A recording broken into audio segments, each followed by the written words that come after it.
Hello friends, welcome back to our channel.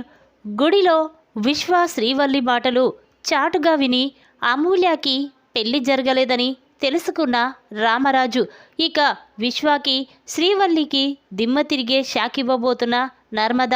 అది ఎలాగో తెలుసుకోవాలంటే మా వీడియోని చివరి వరకు చూడండి. ఇక వీడియోలోకి వెళ్ళినట్లయితే ధీరజ్, ప్రేమ ఇద్దరూ మాట్లాడుకుంటూ ఉంటారు. ఇంతలోనే అమూల్య విశ్వ గుడికి రావడం చూసిన ధీరజ్ ఒక్కసారే షాక్ అయిపోతాడు. ప్రేమ ఇక్కడ ఆ విశ్వాని అమూల్యాని చూస్తే నాన్న మరింత టెన్షన్ పడతాడు. వెంటనే మనం నాన్నని ఇంటికి తీసుకువెళ్దాం పద అని చెప్పి ఇక ప్రేమ ధీరజ్ ఇద్దరూ కూడా రామరాజు దగ్గరికి వచ్చి నాన్న ఇంటికి వెళ్దాం పదండి అని చెప్పి ఇక వెళ్తూ ఉంటారు. ఇంతలోనే రామరాజు అమూల్యాని చూస్తాడు. ఇక చాలా బాధపడుతూ ఉంటాడు. అప్పుడు అమూల్య రామరాజు దగ్గరికి వచ్చి నానా అంటూ ఉంటే ఇక వేదవతి చూడండి, మనల్ని కాదని వెళ్ళిపోయిన వాళ్ళ కోసం మనం ఆలోచించొద్దు, మనం మాట్లాడవలసిన అవసరం కూడా లేదు, వెళ్ళిపోదాం పదండి అని చెప్పి ఇక వేదవతి రామరాజుని తీసుకొని అక్కడి నుంచి వెళ్ళిపోతుంది. ఇక శ్రీవల్లి మాత్రం విశ్వ మీద కోపంతో రగిలిపోతూ ఉంటుంది. అమ్మ ఇదంతా చేసింది ఆ బండోడే, వారిని ఏదో ఒకటి చెయ్యాలి అని చెప్పి ఇక శ్రీవల్లి చాలా కోపంగా అక్కడ ఉన్న అది తీసుకొని విశ్వ దగ్గరికి కోపంతో వెళ్తూ ఉంటుంది. అది చూసిన విశ్వ ఏయ్ ఏయ్ ఏం చేస్తున్నావే ఆగు అనగానే అప్పుడు శ్రీవల్లి ఏంట్రా నువ్వు చేసిందేంటి, ఆ రోజు అమూల్యతో మాట్లాడి వెళ్ళిపోతానని చెప్పావు, అది విని నేను అమూల్యాని ఎవరికీ తెలియకుండా ఇంట్లో నుంచి తీసుకొచ్చాను, కానీ నన్ను మోసం చేసి అమూల్యాని బలవంతంగా అక్కడి నుంచి తీసుకువెళ్ళి పెళ్లి చేసుకున్నావు కదరా దొంగ సచ్చినోడా, ఇప్పుడు నువ్వు నా జీవితాన్నే నాశనం చెయ్యాలనుకుంటున్నావా? చూడు, ఈ నిజం మావయ్యకి అత్తయ్యకి తెలిసిపోయిందంటే నా ప్రాణం తీయడానికైనా వెనకాడరా. రోజు ఎక్కడ నా నిజస్వరూపం బయటపడుతుందో ఆ నర్మద ప్రేమ ఎక్కడ నన్ను బయటికి గెంటేస్తారోనని చచ్చి బ్రతుకుతున్నాన్రా అని శ్రీవల్లి అంటూ ఉంటే ఇక ఆ మాటలు విన్న విశ్వ చాలా కోపంతో ఏయ్ ఆగు నేను చెప్పేది విను అంటూ ఉంటే అప్పుడు శ్రీవల్లి ఇంకా ఏం చెప్తావురా, అమూల్యాన్ని పెళ్లి చేసుకొని తన జీవితాన్ని నాశనం చేయాలనుకున్నావు కదరా అని శ్రీవల్లి అంటుంది. ఇక ఆ మాటలు విన్న విశ్వ చూడు, నేను అమూల్యాని పెళ్లి చేసుకోలేదు, తన మెడలో నేను తాళి కట్టలేదు, అసలు ఆ అమూల్య మెడలో తాళి ఎలా వచ్చిందో నాకు తెలియదు అని విశ్వ చెప్పగానే ఆ మాటలు విన్న శ్రీవల్లి భాగ్యం ఒక్కసారి షాక్ అయిపోయి చూస్తూ ఉంటారు. ఇక వెంటనే శ్రీవల్లి ఏంట్రా ఏం మాట్లాడుతున్నావు నువ్వు, అమూల్యకి నువ్వు తాళి కట్టలేదా, మరి తనని ఎవరు పెళ్లి చేసుకున్నారు, రే అబద్ధం ఆడడానికైనా ఒక టైం ఉంటుందిరా అనగానే అప్పుడు విశ్వ చూడు శ్రీవల్లి, నేను అమూల్యాని పెళ్లి చేసుకొని తనని బాధ పెట్టాలనుకున్నాను, కానీ అదే పెళ్ళి తన మెడలో తాళి అదే కట్టుకొని నన్ను బాధ పెడుతుంది, దాని వెనకాల ఎవరో ఉన్నారు, అది ఎవరో తెలుసుకొని దాని సంగతి నేను చెప్తాను అని చెప్పి విశ్వ అంటూ ఉంటాడు. ఇక శ్రీవల్లి విశ్వ ఇలా మాట్లాడుకుంటూ ఉండగా ఇంతలోనే అటుగా వెళ్తున్న రామరాజు వేదవతి అందరూ కూడా శ్రీవల్లి విశ్వ మాటలు విని ఒక్కసారి షాక్ అయిపోతారు. ఇక రామరాజు ఇదేంటి విశ్వగాడు ఇలా మాట్లాడుతున్నాడేంటి, అంటే విశ్వ అమూల్యాని పెళ్లి చేసుకోలేదా, మరి అమూల్య మెడలోకి తాళెలా వచ్చింది, అంటే దీనికంతటి కారణం ఈ శ్రీవల్లినా అని రామరాజు చాలా కోపంగా అక్కడికి వస్తాడు. ఇక రామరాజును చూసిన శ్రీవల్లి షాక్ అయిపోయి చూస్తూ ఉంటుంది. ఇక రామరాజు వెంటనే విశ్వ కాలర్ పట్టుకొని ఒరేయ్ ఇదంతా చేసింది నువ్వు శ్రీవల్లినా, అంటే నువ్వు అమూల్యాని పెళ్లి చేసుకోలేదా, మరి ఆ రోజు అమూల్యాని ఇంట్లో నుండి ఎందుకు తీసుకువెళ్ళావురా అనగానే అప్పుడు విశ్వ చూడు, నువ్వు మా అత్తని తీసుకువెళ్ళావు, నీ కొడుకు నా చెల్లెల్ని తీసుకువెళ్ళాడు, అదే కోపం మీద నీ మీద ఉన్న కోపంతో నీ కూతురు జీవితాన్ని నాశనం చెయ్యాలని నేను ఇంట్లో నుంచి తీసుకువెళ్ళాను, కానీ అమూల్య మెడలో నేను కట్టలేదు తాళి, ఆ తాళి తన మెడలోకి ఎలా వచ్చిందో కూడా నాకు తెలియదు అని విశ్వ అంటాడు. ఆ మాటలు విన్న రామరాజు విశ్వ చెంప పగలగొడతాడు. ఒరేయ్ నా కూతురు జీవితాన్ని నా మీద ఉన్న కోపంతో తననెందుకురా బాధ పెట్టాలనుకున్నావు? చూడు, ఇద్దరూ ప్రేమించుకొని పెళ్లి చేసుకున్నారంటే 2 రోజుల తర్వాత అర్థం చేసుకుంటారు అనుకున్నాను. కానీ నా మీద కోపంతో నా కూతురు జీవితాన్ని నాశనం చెయ్యాలని చూస్తావా అని రామరాజు ఇక శ్రీవల్లి, ఏంటమ్మా నీకు ఏం అన్యాయం చేశాను? కోడలిగా కాకుండా ఒక కూతురులాగా నిన్ను చూసుకున్నాను. అలాంటిది మన కుటుంబాన్నే ఇంతలా మోసం చేస్తావా? ఈ విశ్వగాడితో చేతులు కలిపి నా కూతురు జీవితాన్నే నాశనం చెయ్యాలనుకుంటావా? చి, నువ్వొకలు ఆడదానివేనా అని చెప్పి రామరాజు శ్రీవల్లిని తిడుతూ ఉంటాడు. ఇక విశ్వ, చూడు, ఇప్పుడు నీ కూతురు నా భార్య అనగానే అప్పుడు విశ్వ, ఒరేయ్, నీ చేత నువ్వు తన మెడలో తాళి కడితే తను నీ భార్య అని అందరం నమ్మేవాళ్ళం. కానీ నువ్వు నా మీద కోపంతో నా కూతురు జీవితాన్ని నాశనం చెయ్యాలనుకున్నావు. కానీ నా కూతురు తెలివి కల్లది. అందుకే నీ చేతిలో మోసపోకుండా తనంతట తానే తాళి కట్టుకొని నీకు దిమ్మ తిరిగే షాకిచ్చింది. చూడు, ఇప్పుడు అందరూ నీతో పెళ్లి జరిగిందని అనుకుంటున్నారు. కానీ ఇప్పుడు మీ మాటలు విని నా కూతురు ఏ తప్పు చేయలేదని నిజం తెలుసుకున్నాను. ఇక గుడిలోనే అందరి ముందు నీకు శ్రీవల్లికి భద్రావతికి దిమ్మ తిరిగే షాకు నేనివ్వబోతున్నాను అని చెప్పి రామరాజు, ఒరేయ్ పదండ్రా అని చెప్పి ఇక వెంటనే అందరూ గుడిలోకి వస్తారు. ఇక రామరాజు అమూల్య దగ్గరికి వచ్చి, అమ్మ అమూల్య, నువ్వు తప్పు చేశావని నేనెంతో బాధపడ్డాను. కానీ ఇప్పుడు తెలిసింది నువ్వు ఈ రామరాజు కూతురివి, ఎప్పుడూ తప్పు చెయ్యవని. చూడు, ఆ విశ్వాకి బుద్ధొచ్చేలా చెయ్యాలంటే ఇప్పుడు ఈ గుడిలో అందరి ముందు నువ్వు ఏ తప్పు చేయలేదని నిరూపిస్తాను. నీకు నేను పెళ్లి జరిపిస్తాను అని చెప్పగానే అమూల్య షాక్ అయిపోయి చూస్తూ ఉంటుంది. నానా, ఏంటి నానా, ఏం మాట్లాడుతున్నావు నువ్వు? నాకు పెళ్ళేంటి అనగానే అప్పుడు రామరాజు, అవునమ్మా, నువ్వు వీడి చేతిలో మోసపోయావని అందరు అనుకుంటున్నారు. కానీ వీడి వల్ల నీ జీవితం నాశనం కాకూడదని నేను అనుకుంటున్నాను. ఇప్పటికైనా నేనొక నిర్ణయం తీసుకున్నాను, ఆలోచించే తీసుకున్నాను. నువ్వు నా నిర్ణయాన్ని కాదంటావనే నమ్మకంతో చేస్తున్నాను అని రామరాజు అనగానే అప్పుడు అమూల్య, సరే నాన్న, మీరు ఎలా చెప్తే అలాగే వింటాను అనగానే ఇక వెంటనే రామరాజు, వేదవతి, తిరుపతి ఎక్కడా అనగానే అప్పుడు వేదవతి, చూడండి, మిల్లులో ఏదో పని ఉందని ఈరోజు తిరుపతి గుడికి రాలేదు అని అంటుంది. ఇక రామరాజు వెంటనే తన ఫోన్ తీసి తిరుపతికి ఫోన్ చేస్తాడు. ఇక రామరాజు నుండి ఫోన్ రావడంతో తిరుపతి, ఇదేంటి, బావ అందరితో కలిసి గుడికి వెళ్ళాడు, మళ్ళీ నాకు ఫోన్ చేస్తున్నాడేంటి అని చెప్పి వెంటనే ఫోన్ లిఫ్ట్ చేసి, చెప్పు బావా అనగానే ఇక రామరాజు, ఒరేయ్ తిరుపతి, నువ్వు వెంటనే గుడికి వచ్చేయిరా అని అంటాడు. అప్పుడు తిరుపతి, బావా, మిల్లులో పనుంది, కాసేపు ఆగిన తర్వాత వస్తాను అనడంతో అప్పుడు రామరాజు, లేదురా, వెంటనే ఇక్కడికి వచ్చేయి, 5 నిమిషాలలో గుడిలో ఉండాలి అని చెప్పగానే ఇక తిరుపతి ఫోన్ పెట్టేసి, ఇదేంటి, బావ నన్ను ఇంత అర్జెంటుగా గుడికి రమ్మంటున్నాడు, ఏమై ఉంటుంది అని ఇక తిరుపతి అనుకుంటూ వెంటనే మిల్లులో నుంచి ఇక గుడికి వస్తాడు. ఇక గుడిలో అమూల్య, విశ్వ అందరిని చూసి తిరుపతికి ఏమీ అర్థం కాదు.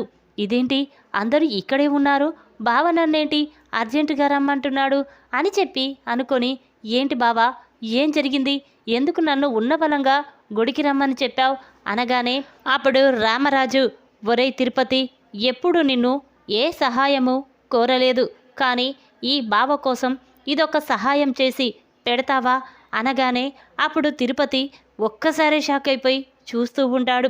ఏంటి బావా, నేను నీకు సహాయం చేసే అంతటి వాణ్ణి కాదు, కానీ ఇప్పుడు నన్ను ఎప్పుడు అడగంది సహాయం అడిగావంటే చెప్పు బావా, ఏది చెయ్యమన్నా చేస్తాను, ఆఖరికి నా ప్రాణాలు ఇవ్వమన్నా ఇస్తాను బావా, చెప్పు ఏం కావాలి అనగానే అప్పుడు రామరాజు, చూడు తిరుపతి, అమూల్య విషయంలో నేనొక నిర్ణయం తీసుకున్నాను, ఆ నిర్ణయం నువ్వు కాదనవనే నమ్మకంతో తీసుకున్నాను అనగానే ఇక తిరుపతి, చెప్పు బావా, ఏంటి ఆ నిర్ణయం, నీ నిర్ణయాన్ని నేనెప్పుడూ కాదనను అని అంటాడు. ఇక వెంటనే రామరాజు తన 2 చేతులెత్తి తిరుపతికి దండం పెడుతూ ఇక, అరే తిరుపతి, అమూల్యని పెళ్లి చేసుకుంటే నాకు సహాయం చేసిన వాడివవుతావు అని రామరాజు అనగానే ఆ మాటలు విన్న తిరుపతి ఒక్కసారే షాక్ అయిపోయి చూస్తూ ఉంటాడు. ఇక వెంటనే బావా, ఏంటి బావా, నేను అమూల్యాని పెళ్లి చేసుకోవడం ఏంటి బావా, ఏం మాట్లాడుతున్నావు? అమూల్యకి విశ్వాకి పెళ్లి జరిగింది, మళ్ళీ నేను అమూల్యాని పెళ్లి చేసుకోవడం ఏంటి బావా అని తిరుపతి అనగానే అప్పుడు రామరాజు ఒరేయ్ అసలు ఏం జరిగిందంటే అని చెప్పి ఇక విశ్వ అమూల్య విషయంలో జరిగిన విషయం మొత్తం కూడా తిరుపతి చెప్తాడు. ఇక అది విన్న తిరుపతి ఒక్కసారే షాక్ అయిపోయి చూస్తూ ఉంటాడు. ఇక చాలా కోపంగా విశ్వ దగ్గరికి వెళ్ళి ఒరే విశ్వ, నువ్వు అమూల్య జీవితం నాశనం చేయడం కోసం ఇంత నాటకం ఆడతావా? చి, ఒక ఆడపిల్లని అడ్డు పెట్టుకొని బావ మీద నువ్వు ఇంత పగ పెంచుకుంటావా అని చెప్పి తిరుపతి వెంటనే విశ్వ చెంప పగలగొడతాడు.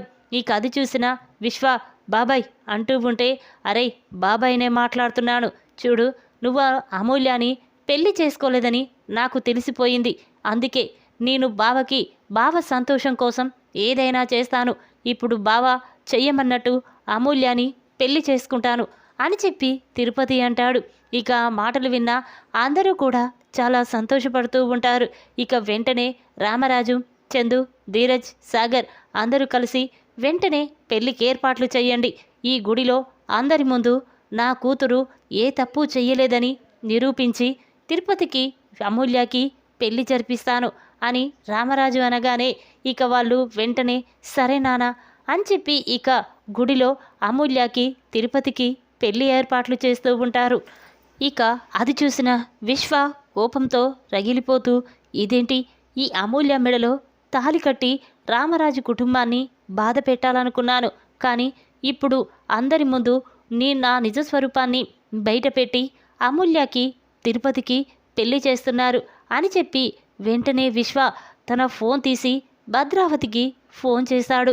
విశ్వ నుండి ఫోన్ రావడంతో భద్రావతి ఫోన్ లిఫ్ట్ చేసి చెప్పరా అనగానే అప్పుడు విశ్వ అత్త, ఆ రామరాజుగాడు అమూల్యకి తిరుపతికి గుడిలో పెళ్లి జరిపిస్తున్నాడు, వెంటనే ఇక్కడికి రా అత్త అనగానే ఇక భద్రావతి ఒక్కసారి షాక్ అయిపోతుంది. ఒరే విశ్వ, ఏం మాట్లాడుతున్నావురా అనగానే అప్పుడు విశ్వ అత్త, ఇక్కడికి వచ్చాక అన్ని వివరాలు నీతో చెప్తాను రా అని చెప్పగానే ఇక వెంటనే భద్రావతి ఫోన్ పెట్టేసి గుడికి వస్తుంది. ఇక గుడిలో రామరాజు అమూల్యకి తిరుపతికి పెళ్లి ఏర్పాట్లు చేయడం చూసిన భద్రావతి కోపంతో రగిలిపోతూ ఉంటుంది. ఒరే రామరాజు, ఏంట్రా నువ్వు ఏం చేస్తున్నావో నీకైనా అర్థమవుతుందా? పెళ్ళైన కూతురికి మళ్ళీ పెళ్లి చేయడమేంట్రా అని భద్రావతి అంటూ ఉంటే అప్పుడు రామరాజు చూడు భద్రావతి, నా కూతురికి పెళ్లి జరగలేదు అని రామరాజు అనగానే అప్పుడు భద్రావతి ఏం మాట్లాడుతున్నావురా, ఏమైనా పిచ్చి పట్టిందా? నీ కూతురు మెడలో తాళి ఉన్నాక తనకు పెళ్లి కాలేదని మాట్లాడుతున్నా అనగానే అప్పుడు రామరాజు చూడు భద్రావతి, నువ్వు నీ మేనల్లుడు వేసిన ప్లాన్ని నేను తిప్పికొట్టాను, నా కూతురికి పెళ్లి జరిగిందని అందరూ అనుకుంటున్నారు, కానీ నా కూతురు మెడలో తాళి కట్టింది నీ మేనల్లుడు కాదు అనగానే ఆ మాటలు విన్న భద్రావతి ఒక్కసారి షాక్ అయిపోయి చూస్తూ ఉంటుంది. ఇక వెంటనే విశ్వతో ఒరే విశ్వ, ఏంట్రా ఆ రామరాజుగాడు అలా మాట్లాడుతున్నాడేంటి అనేసరికి అప్పుడు విశ్వ అవునత్త, నేను అమూల్య మెడలో తాళి కట్టలేదు, ఆ తాళి ఎలా వచ్చిందో కూడా నాకు తెలియదు అని విశ్వ అనగానే అప్పుడు భద్రావతి ఒరే ఏం మాట్లాడుతున్నావురా నువ్వు అని చెప్పి భద్రావతి చాలా కోపంగా విశ్వ చెంప పగలగొడుతుంది. ఇక దాంతో రామరాజు చూడు భద్రావతి, నా మీద పగతో నా కూతురు జీవితాన్ని నాశనం చెయ్యాలని నీ మేనరుడితో కలిసి నువ్వు ప్లాన్ వేశావు, కానీ నేను మాత్రం ఇప్పుడు నీ మేనల్లుడి జీవితాన్ని నాశనం చెయ్యబోతున్నాను అని చెప్పి ఇక రామరాజు అందరి ముందు అమూల్య ఏ తప్పు చెయ్యలేదని నిరూపిస్తాడు. ఇక దాంతో గుడిలో ఉన్న వాళ్ళందరూ కూడా భద్రావతిని విశ్వాని చాలా అవమానిస్తూ ఉంటారు.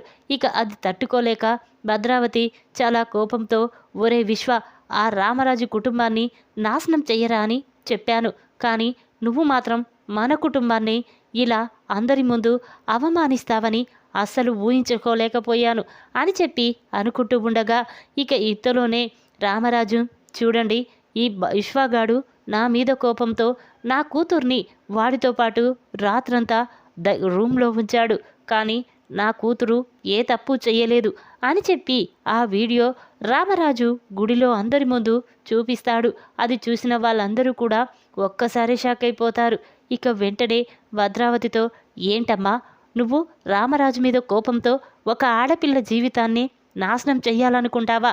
ఛీ, నువ్వు ఆడదానివేనా అని చెప్పి గుడిలో వాళ్ళందరూ భద్రావతిని అవమానిస్తూ ఉంటే ఇక రామరాజు, ఒరేయ్ తిరుపతి, చూస్తావేట్రా, నువ్వు అమూల్య మెడలో తాళి కట్టు, ఇకనైనా ఆ భద్రావతికి విశ్వాకి బుద్ధొస్తుంది అని చెప్పి అనగానే ఇక తిరుపతి అమూల్య మెడలో తాళి కడతాడు.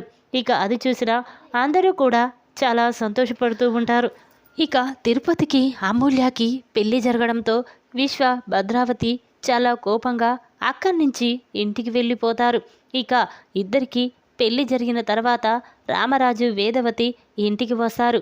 ఇక అక్కడ శ్రీవల్లిని చూసి రామరాజు చాలా కోపంతో, ఒరేయ్ చందు, చూసావా శ్రీవల్లిని ఎంతగా నమ్మా, కానీ తను మాత్రం ఆ విశ్వ భద్రావతితో చేతులు కలిపి మన కుటుంబాన్నే నాశనం చెయ్యాలని చూస్తుంది. అంతేకాకుండా ఆడపిల్ల అని చూడకుండా అమూల్య జీవితాన్ని కూడా నాశనం చేయాలనుకుంది. చూడు, ఎవరో బయటి వాళ్ళు నమ్మక ద్రోహం చేశారంటే సోకే అనుకుంటాం, కానీ ఇలా ఇంట్లోనే మనకు మాయ మాటలు చెప్పి నమ్మించి మోసం చేసే ఈ శ్రీవల్లిని మనం నమ్మకూడదు. ఇక ఇలాంటి వాళ్ళకి మన ఇంట్లో స్థానం లేదు. వెంటనే శ్రీవల్లిని బయటికి గెంటై అని రామరాజు అనగానే అప్పుడు చందు, సరే నాన్న అని చెప్పి శ్రీవల్లి దగ్గరికి వచ్చి చాలా కోపంగా తన మెడలో ఉన్న ఆ తాళిని తెంచి శ్రీవల్లి మెడ పట్టుకొని బయటికి గెంటేస్తూ ఉంటాడు. అప్పుడు శ్రీవల్లి, బావా నన్ను క్షమించు బావా, నేను ఆ విశ్వగాడి మాటలు నమ్మి మోసపోయాను. వాడు అమూల్యాని ప్రాణం కంటే ఎక్కువగా ప్రేమించానన్నాడు.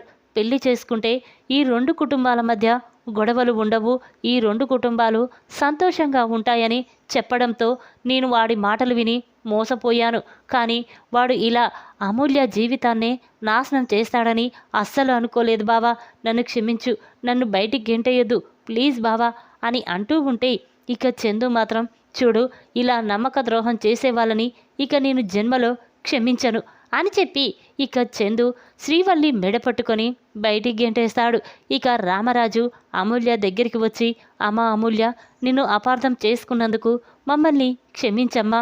ఇప్పటికి అర్థమయ్యింది ఈ రామరాజు కూతురు ఎప్పుడు తప్పు చెయ్యదు అని రామరాజు అనగానే అప్పుడు అమూల్య, నాన్న, నేను వాడిని ప్రేమించాను, కానీ వాడి మాటలు ప్రవర్తన చూస్తే నాకు అనుమానం వచ్చింది. అందుకే ఈ ఇంట్లో మీ అందరి ప్రేమ నేను చూసిన తర్వాత ఇక ఆ విశ్వగాడిని పెళ్లి చేసుకోవాలనుకోలేదు. మీరు చూసిన అబ్బాయినే పెళ్లి చేసుకొని నేను సంతోషంగా ఉండాలనుకున్నాను. కానీ ఈ శ్రీవల్లి నన్ను బలవంతంగా తీసుకువెళ్ళి ఆ విశ్వగాడికి ఆపజెప్పింది అని అమూల్య అంటుంది. ఇక మాటలు విన్న రామరాజు వేదవతి, అమ్మ అమూల్య, అయ్యిందేదో అయిపోయింది, ఇక నుంచైనా నువ్వు సంతోషంగా ఉండమ్మా అని చెప్పి అంటూ ఉంటారు. ఇక అమూల్య ఇంటికి తిరిగి వచ్చినందుకు అందరూ కూడా చాలా సంతోషపడుతూ ఉంటారు. ఇక తిరుపతి మాత్రం బాధపడుతూ ఉంటాడు.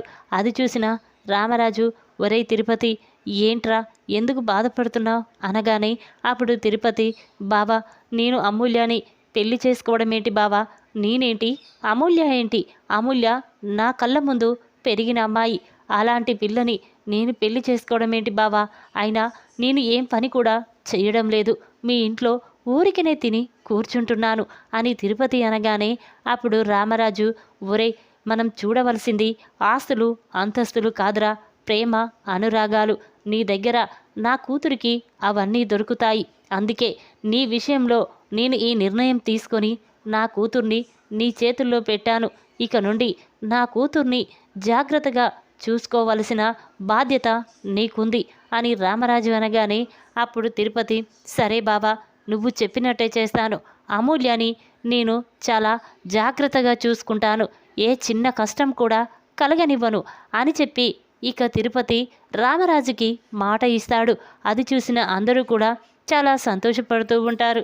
ఇక నర్మదా ప్రేమ కూడా, అమూల్య, ఇప్పటికైనా సంతోషంగా ఉందా, చూసావా, నువ్వు ఏ తప్పు చేయలేదని నిరూపించి నిన్ను ఇంటికి తీసుకొస్తామని చెప్పాము, అది నిజమయ్యింది అని చెప్పి ఇక అందరూ కూడా చాలా సంతోషపడుతూ ఉంటారు.